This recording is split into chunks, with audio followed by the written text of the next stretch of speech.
కండువా కప్పితే party మారినట్ట. Party మారిన వారిపై బీఆర్ఎస్ కే స్పష్టత లేదు. బీఆర్ఎస్ కు పార్టీని మారినపై స్పష్టత లేదు. ఒకసారి మన హరీష్ రావే అన్నాడు 37 మంది మా పార్టీ ఎమ్మెల్యేలు అని చెప్పేసి చెప్తున్నాడు. అయినా కానీ పార్టీ మారిరంటే మరి వాళ్ళ శాలరీలకి వెళ్ళి 5,000 పార్టీ ఫండ్ పోతున్నది కదా.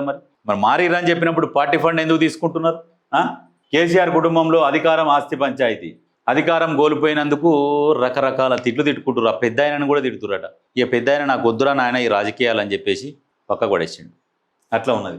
కిషన్ రెడ్డి కాళేశ్వరంపై సిబిఐ విచారణ ఏమైంది? కిషన్ రెడ్డి కాళేశ్వరంపై సిబిఐ విచారణ ఏమైంది అని అడుగుతున్నారు. ఎందుకంటే ఇచ్చి నెల రోజులు అయిపోయింది. ఇప్పటి వరకు దాని మీద కొంచెం ఉలుక్కు లేదు, పలుకు లేదు.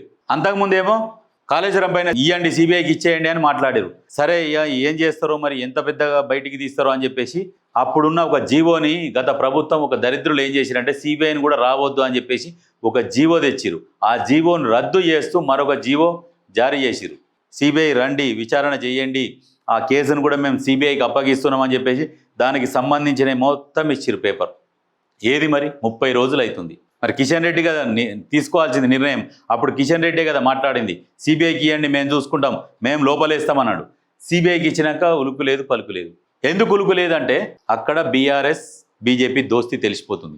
అందుకనే కేటీఆర్ అహంకారపూరితమైన మాటలు ఎందుకు మాట్లాడుతున్నాడంటే అక్కడ బీజేపీ అండదండలు ఉన్నాయి. మేము కేంద్రంలో అధికారంలో ఉన్నాం, ఏం మాట్లాడినా చెల్తుంది అన్నట్టుగా కేటీఆర్ బీజేపీలోనే ఉన్నట్టుగా ఫీల్ అయ్యి మాట్లాడుతున్నాడు. అంటే అర్థం చేసుకోరి ఎవరు ఎవరికి సహకరిస్తున్నారు అనేది. తెలంగాణలో 24 లక్షల ఓట్లు, కొడంగల్లో 50,000 ఓట్లు తొలగించారు. 2018లో ఓటు చోరీ విషయాన్ని చెప్పిండు అప్పట్లో రేవంత్ రెడ్డి. ఏంటంటే అప్పుడు ఈయన మీద కావాలని ఓట్లు తీసేసి అందరు కలిసి అక్కడ కూర్చొని ఈయనను ఓడగొట్టి గో దేవుడు చూస్తాడు. కేసీఆర్ ఒక మాట అన్నాడు అప్పుడు, ఏదో ఎక్కిలిగా మాట్లాడిండు. ఎట్లా అంటే పొట్టోనెత్తి పొడుగోడు కొడితే పొడుగోనెత్తి పోషమ్మ కొట్టిందంట అని చెప్పేసి ఈయన అప్పుడు ఎవరినో డామినేట్ చేసి మాట్లాడిండు. సేమ్ ఇప్పుడు మీరు అంతమంది కలిసి రేవంత్ రెడ్డిని ఇబ్బంది పెట్టి కొడంగల్లో ఓడగొట్టిరు. దేవుడు చూస్తుందా? ప్రకృతి దాన్ని నమ్మాలి, చూపిస్తుంది, ప్రభావం చూపించింది. ఒక్కడిని ఇంతమంది చేసి ఒక్కడిని ఓడగొడితే ఆ ఒక్కడే మిమ్మల్ని మొత్తం అధికారం లేకుండా ఎత్తి ఆడ మూలకు పడేస్తే పోయి పామోదుల గిలగల కొట్టుకుంటా ఆయన కూర్చుంటూ రోడ్ల మీద బట్టలు చింపుకొని ఇక ఇద్దరు బాబా మరదలు తిరుగుతున్నారు. అంటే దెబ్బ అంటే అట్లుంటుంది.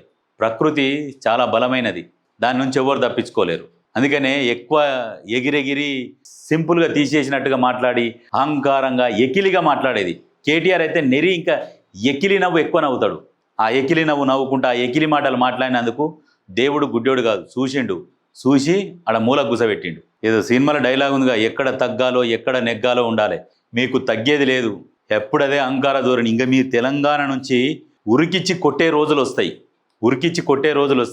ఇది గుర్తుపెట్టుకోర్రి.